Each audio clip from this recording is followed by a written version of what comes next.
یو انسان که په سرتوره باندې مونځ کوي او وسې نه کېږي څه وسې نه کېږي غریب وي ټوپۍ نه شي اخیستی ځان الله پټکی نه شي په سر نه شي پټولی غریب وي نو وایي خیر دی هېڅ نقصان نشته بیا که د نوم نه واله کونډو پورې سړی پټي نو هېڅ نقصان نشته دغه عورت دی دغه پټول ضروري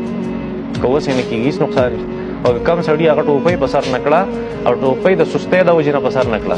سر یې د سستۍ د وجې نه پټ نه کوي عبادت کوي دا مکروه دي صحیح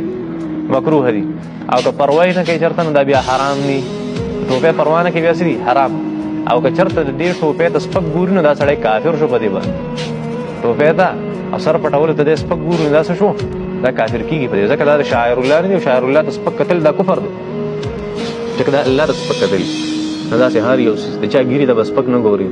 پوهېږي چا په سنت طریقه برید کټ کړي دي هغې ته به سپک نه ګوري د چا ویښتو ته چې مسنونه طریقه دي هغې ته به سپک نه ګوري دا تمام څیزونه چې دي ته به بلکل سپک نه ګوري دا ډېر خطرناک کار دی